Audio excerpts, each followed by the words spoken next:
it was not easy to get into. I will say that. It was not at all. And it actually took a couple of years to break in, even though I was coming with a vice president title.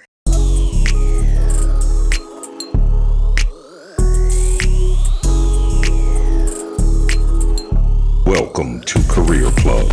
Hi, welcome to Career Plug. Thanks for joining me.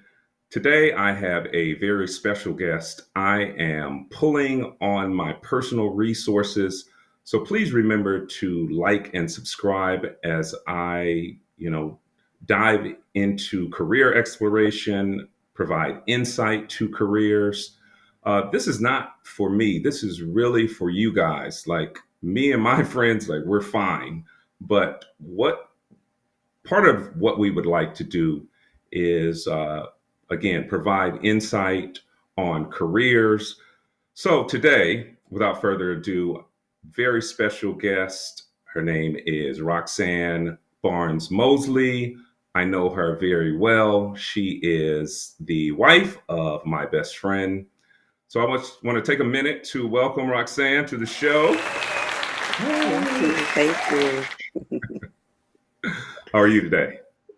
I'm good. How are you? I am good. I am good. Thanks so much for taking time to join me at Career Plug.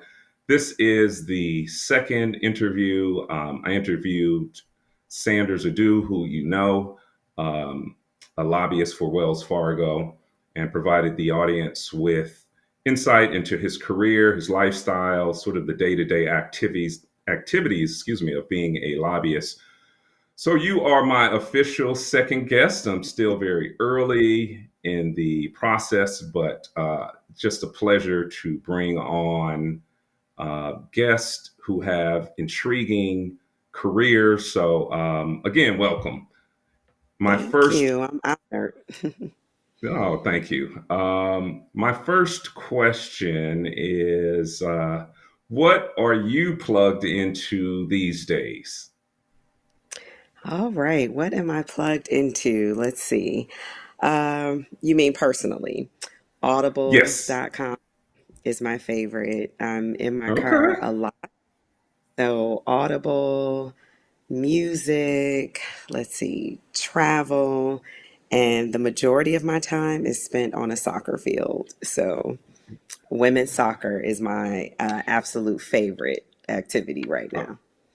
I love that. I love that. And because I know Roxanne very well, I can provide a little bit of insight. Part of that soccer inspiration is she has two daughters, one who is like a young phenom, my niece. And we are so proud of her. But yeah, so that makes total sense. The kids, audible for a little bit of away time while you're in the car and Yeah. travel. Yes, yes, my favorite travel. um, I want to get into sort of just, briefly you and your background, where you're from, your parents, college. I, of course, know you went to grad school, but if you could just provide the audience with a little bit of brief background. Sure. I grew up in Oak Park, Michigan, a suburb of Detroit. I was fortunate enough to go to University of Michigan, the greatest school Woo. in the world. Go Blue.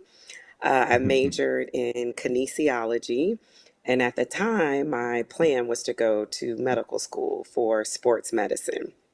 So after college, I decided I wanted to postpone medical school and go away to get my master's. So I moved to Charlotte, North Carolina, and went to University of North Carolina, Charlotte, got a master's in public health. And while I was there, I decided medical school probably was not the route that I really wanted to go. I was more interested in the public health aspect of healthcare. So I stayed in North Carolina for a while. I worked as an instructor at a community college. And then Oh, my wow. first job, yeah, that was fun, but Wow. short lived. That's news for me. Yeah, that's great. Yeah. Yes. And my very first job out of graduate school was actually working in the HIV/AIDS space as a case manager. So that was interesting. Not my favorite job. It was rewarding in terms of helping, but it was, quite sad. So it pretty much run its course.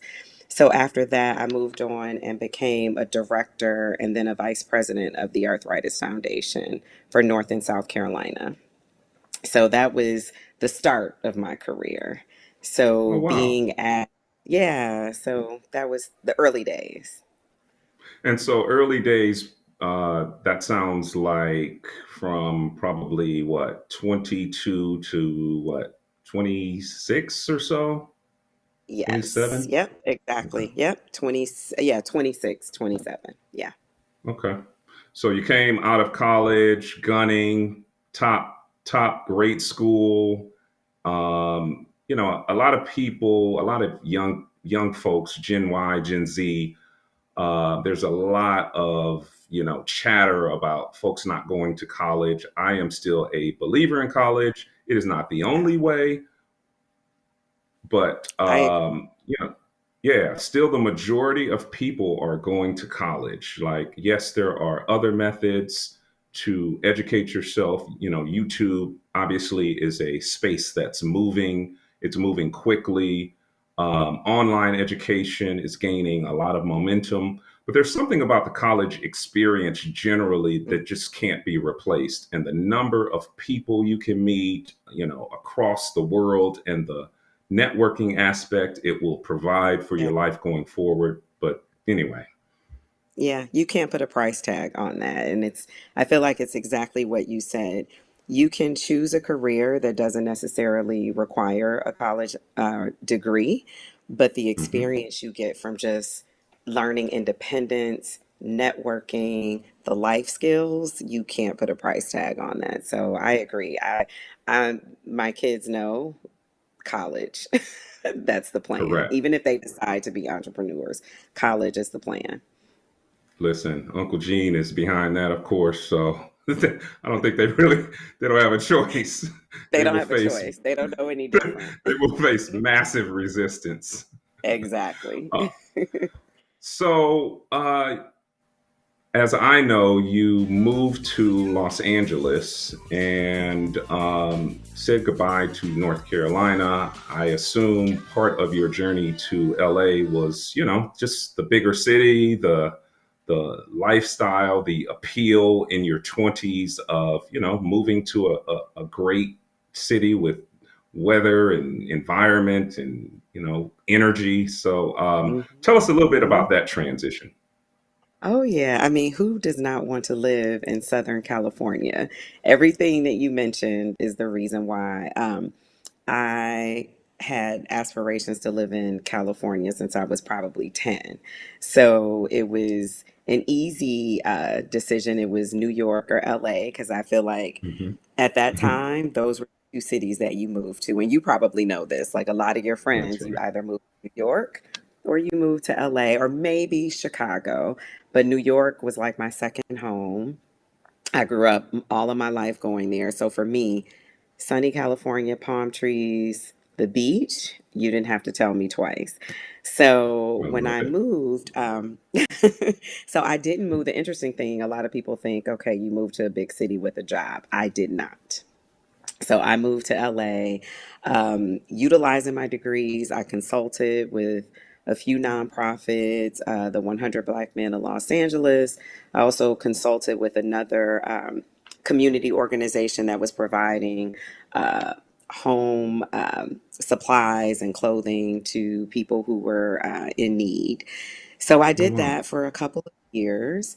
And then even starting in North Carolina, I had decided that I wanted to investigate, if you will, pharmaceutical companies.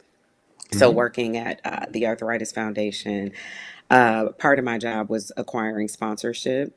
And if anyone knows the nonprofit world, most of the sponsorships come from if it's a health nonprofit comes from the pharmaceutical world. So my exposure to pharmaceutical companies was very in depth when I worked with the Arthritis Foundation. And I just remember one day when you work in the nonprofit world, no matter what your title is, whether it's director, VP, fundraising, programming, you do everything. There is no set Gotcha. job description, and it can easily burn you out. And I had decided, as much as I love the nonprofit sector, I wanted to go into the for profit world and then use my time and resources to help in the nonprofit world. So that was my pivot. So I started to investigate certain pharma companies, started to put feelers out, and it was not easy to get into. I will say that. It was not at all. And it actually took a couple of years to break in, even though I was coming with a vice president title. It took a while for me Wow. to break into the industry. Yeah. So thank you for those gems. I mean, listen, you can't get this information unless somebody tells you. So here you started in a nonprofit environment that was exposed to, sort of healthcare and that industry. And so, you were able to get a peek into sort of like pharmaceutical sales and what that involves.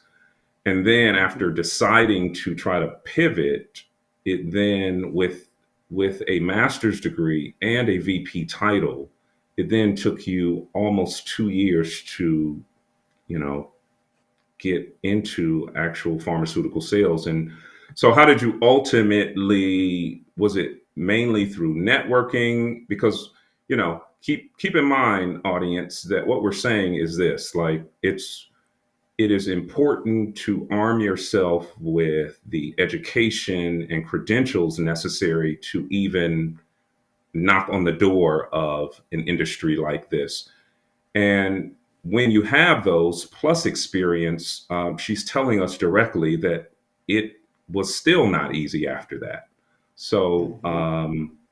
yeah, if you could just kind of go into a bit of the of converting into um, and actually getting hired, for your first position. Sure. It was a process. Exactly to your point, it was having the right resume, the right experience, because going into pharma, and I think this is with every job, you need the education, but you also need the experience. And how do you get the experience? So, how do you tailor your career path to gain the experience that you need? So, for me, I had the educational background, I had the science background. I could take, a clinical study and read it front to back and understand what it meant and be able to articulate that to doctors. What I didn't Wow. have was a sales background. So it's interesting. So I had to get creative. And this is a pretty funny story. A friend of mine, this is going to tell our age, all the way back to there was a Mhm. company called Melaleuca, which was a wellness company that sold everything. If I recall, everything they sold involved tea tree oil because back then tea Okay. tree oil was a hot, one of the hot Right. That's wellness right. items to have in as an ingredient. So I had a friend who was doing it was multi-level marketing. She was selling Melaleuca. So I was like, I need some sales experience. So can I join your team? Let me set up, my own little business, sell business to business so I can gain some business experience on the side. So that was my creative way of gaining experience in sales because I had no experience in sales. It was all in healthcare, like I said, science, teaching, working in the nonprofit sector. So that was the way that I got sales onto my resume. Love So the at that point, which is creativity. Wow. something so simple, you would think, but having that on my resume actually helped to flag my resume higher in the pool of resumes that were coming in. Um, because I don't know how much our audience knows this, pharmaceutical sales was very, very popular at that time and still is. So you take one job, one position, one region, one territory, you might get 1,000 applications for that one job. So in order to flag your resume, you have to have keywords on it that will, make it rise to the top for a recruiter to even take a look at it. So that was my goal. I was like, I need to get sales on my resume. So that actually helped. And I don't know, it's just the rule of life. I had Right. no bites on my resume for 2 years. And then all of a sudden, I had four different companies calling me all at the same time. So you just never know. So you just have to keep at it. Networking, so many different layers, but you have to come at it at every angle. Wow. Incredible gems. Like, again, I love the creativity behind like trying to figure out how do I implement, sales in something that wasn't, natural to me at the time, but in sort of engage in a way with that where I could supplement my science background and combine the two. So that's that's great. I love that story. Listen, I'm learning a little bit more. Um, Yeah, yeah, you have to so get your creative. first position, yeah. So your first position, what was the title of your first position and what company? So my first position was with Procter and Gamble. Uh-huh. It was a level one sales rep in internal medicine. And in the world of pharmaceutical sales, there's a hierarchy, if you will. Most people start out in internal medicine. And the goal typically is to get to specialty care. So fortunately, I mean, who wouldn't want to work for Procter and Gamble? So it was Right. a phenomenal experience. And my science background came in handy, of course. So that was an added bonus. And so it was just a wonderful first job in the industry. I learned a tremendous amount of skills. At that time, Procter and Gamble was big on development. So I Mm. got a lot of training in science. We did do sales training, but the interesting thing, every pharma company has sort of their own identity. So Procter and Gamble was known for having reps that had a science background. So I firmly believe that that's what really got my foot in the door and the job. Yes, the sales experience, but the fact that I had 2 degrees, one in science and one in public health, I think that's what got me in the door at Procter and Gamble. So that was in women's healthcare. So I was at P&G at least 3 to 4 years. Oh And wow. if anybody knows anything about the pharma industry, you cannot get comfortable. And Yeah. that is just, Right. you just can't. It is a known thing in the industry that every few years there's a realignment, there's a layoff, there's a reorganization. And so after 4 years with P&G, they sold all of their prescription drug business to another company. So at that point, I went on to the other company, which was a very, very different company. And at that company is where I learned how to work in sales. It was so different. So, Wow.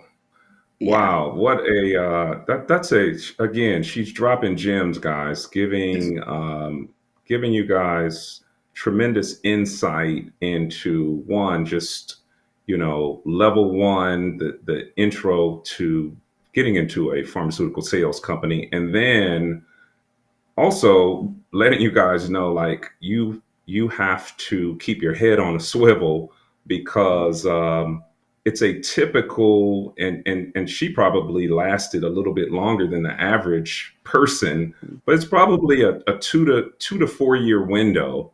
Yeah. It sounds like per company. um, so wow, that's great. And then so what was the day to day? I'm curious, sort of just starting out. What was the day to day like? You hear about things like a company car, you hear about some Mhm. of the flexibility, you hear about some of these things with pharmaceutical sales, but like what was it like for you sort of starting out those first 4 years? I mean, a company car, you can't go wrong with that. Especially living in the city. I mean, anybody who has a company car now with gas, especially in LA being $6 a gallon, it's a Wow. blessing. But, I think about it like this. I was in my 20s. At the time, started out not in six figures, but a good base salary at the time. I think I started at 70. Wow, that's So great. as a 20 something making 70K, company car, um, flexibility, wonderful health insurance, because that is something that is very, very a nice thing about working for a pharmaceutical company. You typically have wonderful health insurance. And in a day and age where, at one point people didn't even want to give you health insurance, that's Hmm. always a bonus. So, 401k, all these amazing benefits that in your 20s at that time was wonderful, especially living in Southern California. So, my typical day, there's a lot of autonomy in pharmaceutical sales. So, if you are not a disciplined person, it's probably There we not the go. career for you because it's very easy to not be disciplined. It's very easy to drive around all day and stop at the mall or stop at the beach or stop to hang out with friends. Like there are so many other things that, might be attractive to you, but at the end of the day, you have a goal to meet. If you want to make the bonuses that are offered in pharmaceutical sales, which by the way are amazing, you have to put in the work. So it really is kind of being like an entrepreneur.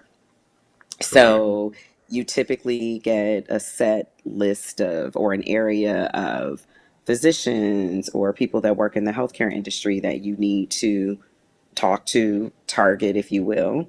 And you need to go in and be able to have an intelligent, scientific conversation with them that will help them move the needle forward with whatever you're offering, and in turn, ultimately get it in the hands of the patient to help them. So, a lot of planning, um, a lot of creativity, which is nice, Wow. and a lot of discipline, a lot. And a lot of ambition. I mean, those who do well in pharmaceutical sales have to have an ambitious spirit. Wow. That's the goal. That's great. Yeah. That is great. So my next question was going to be, who would you recommend if, they're in their 20s, like what type of personality and, like who would do well? But it sounds like you just, drop that. Like you need to be ambitious. You Mm-hmm. cannot be lazy. No. You need to be extremely disciplined because, depending on the city you live in, especially in a place like Southern California or Miami, or, Lots of you can, distractions. right, lunch can easily go into a run to the beach and, you Yes. know, um, but it will affect you and affect your bonus potential if you do not stay disciplined. And then I would Mm-hmm. think also, and look, I don't know if this is a part of it or not. You hear these things, but there is a certain attractiveness you probably need to have in the pharmaceutical industry. And look, I It. I think most people feel like you can't say it, but I think most people feel and see attractive people, and it's one of the unsaid things in the pharmaceutical industry. Of course, they do not discriminate against unattractive people. Of Right. course not. Yeah. Everyone has an equal chance. Of course, the world is equal. Um, Yeah. but That's so funny. You know what but I I will would think. say? I will Go say ahead. to I'm that, sorry. yes, that is something that historically has been something that everyone thinks. But it's Mhm. interesting. I will say that the most successful reps may not be what the world sees as attractive. Wow. It is, I mean, there's so much more that goes into it. Like I said, you have to be ambitious, you have to be organized, you have to know your stuff. And I think Mm. that's also a myth that comes along with this type of position is that people think, oh, all you need to do is go in there and drop off samples. No, that's not it. And it especially depends on what specialty you work in. Now I'm in specialty care, and as you move along in your career or move up in position, you're dealing with thought leaders. You're dealing with people who are doing the clinical trials, who are some of the smartest individuals in the entire world. And Mm, if you walk into their office and you cannot bring added value, you might not be invited back in. So you have to know your stuff. So, like I said, learning how to break down a clinical trial, learning how to articulate that to some of the smartest minds in the world, and then wow. also being able to understand that ultimately it's not even necessarily about that doctor, it's really about the patient. So, somebody who works in this business absolutely needs to be passionate about helping people. You need to, like we mentioned, be organized. You need to be ambitious and 100% disciplined. And you need to know your stuff. And I think that's one of the biggest misconceptions, that as someone who's been in this industry for a long time, that it gets to be very frustrating, because if you don't understand the business, you fall into the stereotypes. I mean, listen, there's been movies that have talked about pharma reps as if we don't have to have a degree. And let me say this, because that is my number one pet peeve. You There we absolutely go. have to have a college degree to work in pharmaceutical sales. So I want to put that out there because there's a movie that came out about 10 to 12 years ago that said that you did not. So that is not Wow. true. Yeah. Such great gems. Wow. So you have covered sort of the day to day, the education background needed, the discipline, the flexibility that comes with the job. Um, is there anything that you think, in terms of working for a larger corporation, that is like beneficial? I mean, obviously, you get to travel. You go to events. You just came back from Vegas last week. I assume Mhm. some type of convention, and you guys probably had a booth. Where have you gone and moved ahead over the past, let's say, decade? You've, Okay. if you could address that a bit. Sure. So, like I said, I started out in internal medicine. So, from there, I moved into women's health. And from there, I moved into gastroenterology. I worked in urology. And I'm currently in inflammation and immunology. So, Wow. specifically dermatology.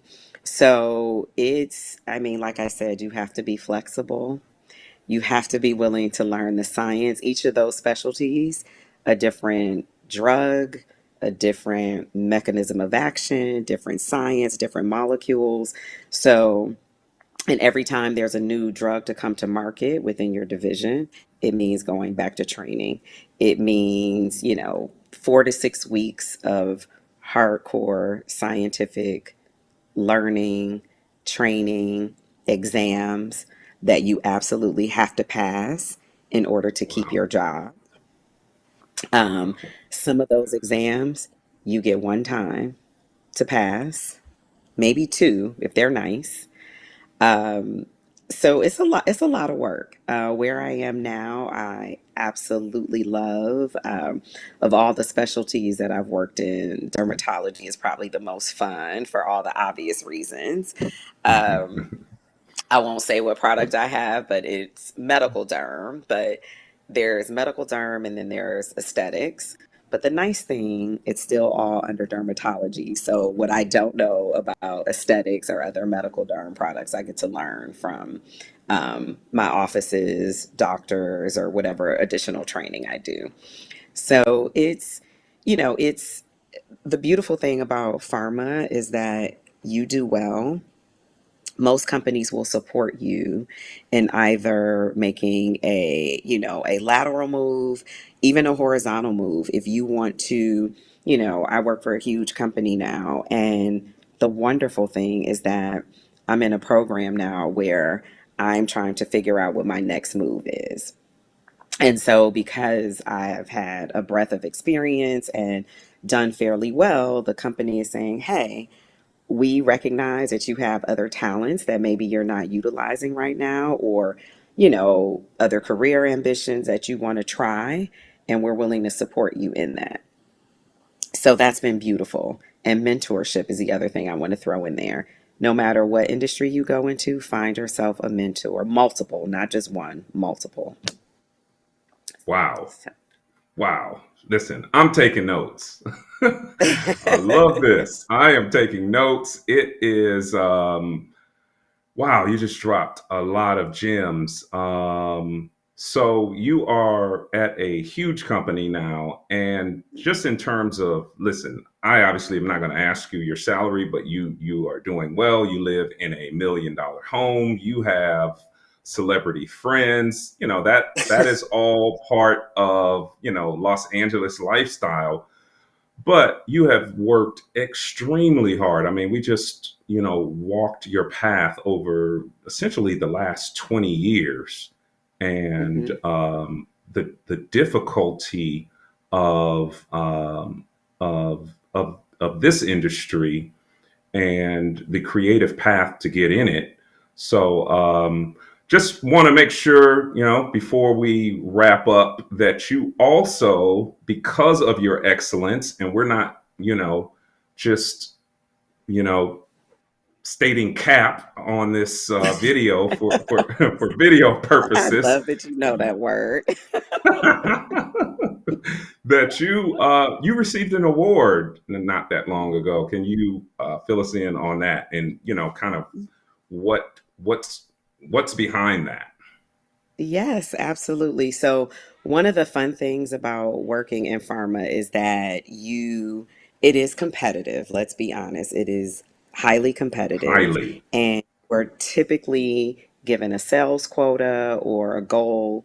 And those who meet the goal and exceed the goal, you tend to get an award or multiple awards.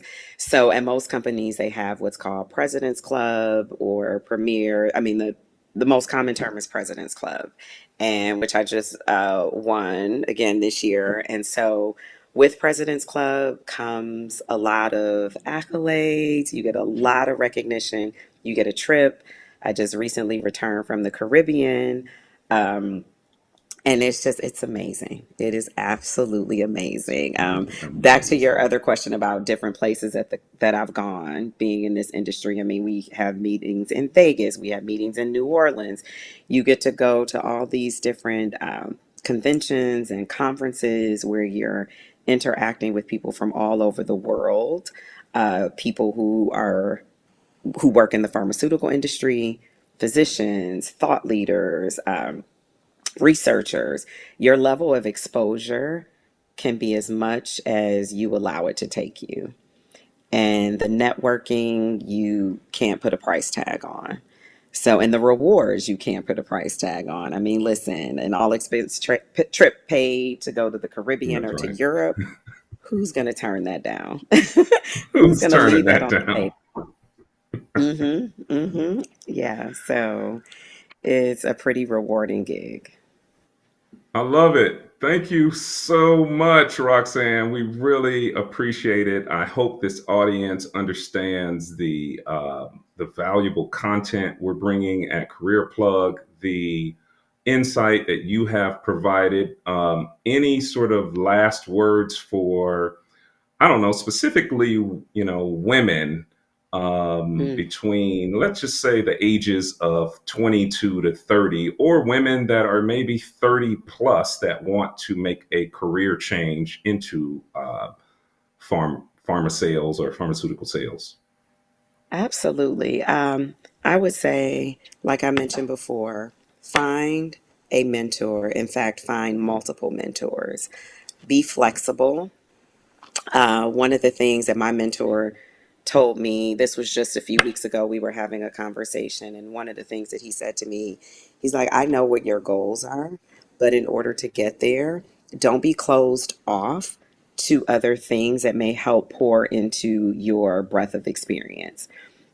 So have a plan. And even if it's not, even if you don't know ultimately where you want to go, just be open and have diverse experiences. be open.